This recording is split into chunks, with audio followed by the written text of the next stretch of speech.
Hello guys, welcome to my channel. First of all, I would like to say thanks to those who are watching this video. So let's start. हमारा जो topic है वो है class 11 chapter 10 है straight lines and exercise है miscellaneous. सो हम miscellaneous exercise करेंगे and question number है फर्स्ट ऑफ मिसलेनियस एक्सरसाइज. सो देखते हैं क्वेश्चन नंबर फर्स्ट में क्या दे रखा है. पहले क्वेश्चन को रीड करेंगे देन इस क्वेश्चन को सॉल्व करते हैं. सो क्वेश्चन में दे रखा है फाइंड द वैल्यू ऑफ के, यानी कि हमें के की वैल्यू फाइंड करनी है फॉर विच द लाइन, जो हमें लाइन दे रखी है इक्वल्स टू 0 इज. तो इसकी तीन कंडीशन दे रखी हैं.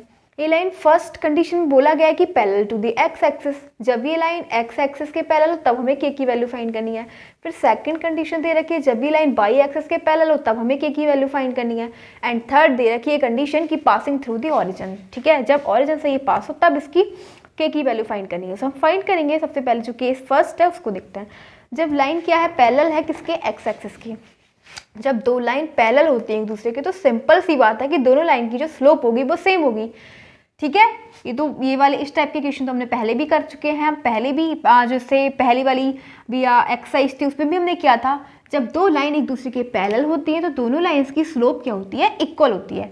तो सिंपल सी बात है कि जब ये लाइन इस लाइन की स्लोप और इस लाइन की स्लोप क्या होगी, सेम होगी, इक्वल होगी, क्योंकि ये लाइन इसके पैरेलल है.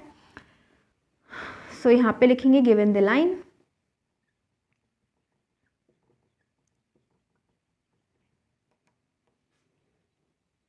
k minus 3 into X minus 4 minus के स्क्वायर इंटू में बाई प्लस के square minus 7k plus 6 equals to 0 is parallel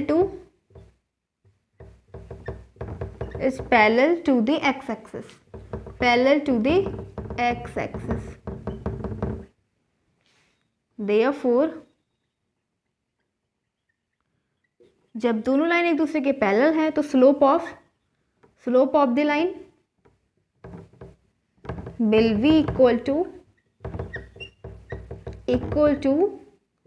to the slope of x axis. दोनों की क्या होगी, स्लोप इक्वल होगी. ठीक है, अब हम इसकी स्लोप फाइंड कर लेते हैं. तो कैसे करेंगे, के माइनस 3 इंटू में एक्स माइनस 4 माइनस के स्क्वायर इंटू बाई प्लस के square minus 7k plus 6 equals to 0. यहाँ से इसको ना y equal to m x plus c की फॉर्म में कन्वर्ट कर लेंगे. इसकी फॉर्म में y equals to m x plus c की फॉर्म में. तो बाई एक साइड में रहेगा, बाकी जितनी भी वैल्यूज हैं हम उसको इधर ले जाएंगे इक्वल से इधर. ठीक है, या फिर बाई को ही ले जाओ. तो ये हो जाएगा k माइनस 3 इंटू में x और प्लस के square minus 7k plus 6 equals to में y को हम क्या करेंगे, ये माइनस का y इक्वल से इधर ले जाएंगे तो ये प्लस का हो जाएगा 4 माइनस के स्क्वायर इंटू में y. अब y का जो कॉफिशिएंट है इसका मल्टीपल है उसको हम इस पूरी इक्वेशन से इस साइड में डिवाइड कर देंगे. ठीक है, तो ये हो जाएगा y equals to k minus 3 upon में 4 माइनस के स्क्वायर और इंटू में x प्लस के square minus 7k plus 6 upon में 4 माइनस के स्क्वायर. तो ये हो जाएगा y equals to m x plus c की फॉर्म में. अब हमें क्या करना है, अब तो इस वाली इक्वेशन की फॉर्म में आ गई ना, तो अब हम क्या करेंगे, इसकी स्लोप फाइंड कर देंगे. तो slope m equals to compare कर देना इस वाली इक्वेशन से y equals to m x plus c की इक्वेशन से. ठीक है, तो इसके अंदर m क्या आ गया, m आ गया k माइनस 3 अपॉन में 4 माइनस के स्क्वायर. तो ये वाली इस इक्वेशन की स्लोप क्या हो गई, ये हो गई. अब देखो जैसे कि बोला गया था कि जब ये वाली ये लाइन पैरेलल है एक्स एक्सिस के, तो एक्स एक्सिस, अब एक्स एक्स ये बाई एक्सिस. तो हमें क्या करना है, एक्स एक्सिस की स्लोप क्या हो जाएगी, स्लोप ऑफ एक्स एक्सिस 0. ठीक है, 0 होती है एक्स एक्सिस स्लोप. तो यहाँ पे लिखेंगे स्लोप ऑफ एक्स एक्सिस 0, यानी कि m इक्वल्स टू क्या आ गया, 0. दोनों लाइन की स्लोप क्या सेम है क्योंकि लाइन्स पैरेलल हैं. तो क्या हो जाएगा, ये m इक्वल्स टू में 0 और m इक्वल्स टू ये दोनों एक दूसरे के इक्वल हो जाएंगे और यहीं से हम निकाल लेंगे k की वैल्यू. ठीक है, ये तो 0 में चला जाएगा तो k की वैल्यू क्या आ जाएगी, 3. तो k की वैल्यू क्या आएगी, 3 आएगी जब क्या है, ये वाली लाइन एक्स एक्सिस के पैरेलल है. ओके, अब देखो बात कर रहे हैं सेकंड केस में क्या बोला गया, parallel to the Y axis. अब बाई एक्सिस के पैरेलल है तो एक्स एक्सिस की स्लोप क्या हो जाएगी, 0. बाई की क्या हो जाएगी, इसका रेसिप्रोकल 1/0 यानी इन्फिनिटिव. ठीक है, क्या हो जाएगी, इन्फिनिटिव. इसकी क्या है, इसकी 0 आई स्लोप. ठीक है, तो बाई एक्सिस की क्या हो जाएगी, इसका रेसिप्रोकल 1/0 यानी इन्फिनिटिव, नॉन डिफाइंड हो जाएगी। ठीक है, क्या हो जाएगी, बाई एक्सिस की स्लोप क्या हो जाएगी, नॉन डिफाइंड। अब हमसे बोला है कि जब ये लाइन क्या है, ये वाली लाइन बाई एक्सिस के पैरेलल है, तो मैंने बोला था जब दो लाइन एक दूसरे के पैरेलल होती हैं तो दोनों की स्लोप क्या होती है, सेम होती है, इक्वल होती है। तो जो इसकी स्लोप है वही इसकी स्लोप भी होगी, ठीक है। तो अब हम इस वाली स्लोप को इसके इक्वल करेंगे, ओके, नॉन डिफाइंड के इक्वल। तो इसको रफ कर देते हैं, समझ गए ना कि जब एक्स एक्स के पैरेलल है तो स्लोप क्या आ जाएगी, के की वैल्यू 3। ओके, अब इसको हम रफ कर देते हैं। अब आप इसको नेक्स्ट यहाँ पे लिखना कि जब केस सेकंड है तो when given line is parallel to the Y axis. अब किसके पैरेलल है, बाई एक्सिस के, therefore slope of the line will be equal to the slope of Y axis, ठीक है, क्योंकि दोनों लाइन पैरेलल है तो दोनों की स्लोप क्या हो जाएगी, इक्वल हो जाएगी। And slope will be undefined, ठीक है, इसकी स्लोप क्या हो जाएगी, अनडिफाइंड हो जाएगी, undefined of Y axis. By axis की स्लोप क्या हो जाएगी, अनडिफाइंड, नॉन डिफाइंड। तो अब इसकी स्लोप तो हमें पता है क्या है, k माइनस 3/4 माइनस के स्क्वायर है, ठीक है। तो यहाँ पे लिखेंगे slope of given line, slope of given line equals to में स्लोप ऑफ वाई एक्सिस, दोनों की स्लोप क्या होगी, इक्वल होगी। तो इसकी स्लोप निकाली थी हमने k माइनस 3/4 माइनस के स्क्वायर, ठीक है। और स्लोप बाई एक्सिस की स्लोप क्या हो जाएगी, 1/0 यानी इन्फिनेटिव। इन्फिनेटिव का मतलब क्या होता है, इन्फिनेटिव है ना ये, क्योंकि लाइन वर्टिकल है इसके, ठीक है। तो इन्फिनेटिव का मतलब होता है 1/0, non defined.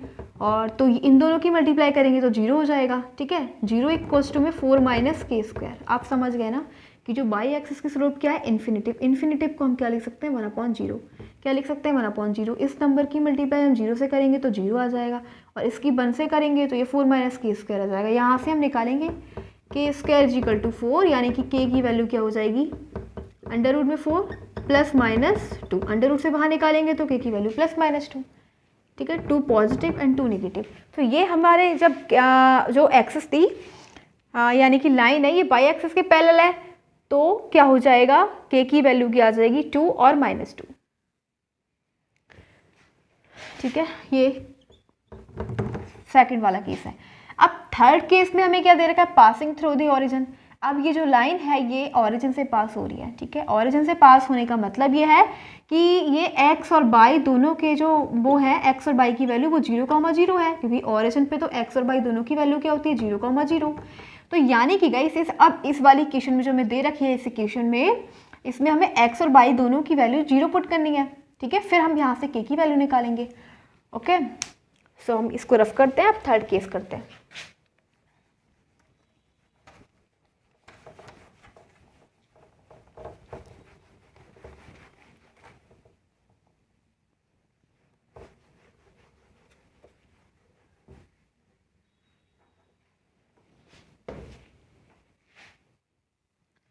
Case third, when the equation passes from the origin, when the given equation passes through the origin। अब ये origin से पास हो रही है, ठीक है। तो origin का मतलब होता है x और y दोनों की वैल्यू क्या है, 0,0, ठीक है। अब इस इक्वेशन में हम क्या करेंगे, x की जगह 0 पुट करेंगे, 4 माइनस के स्क्वायर इंटू में y की जगह भी 0 पुट करेंगे, तो के स्क्वायर माइनस 7 के प्लस 6 इक्वल्स टू 0।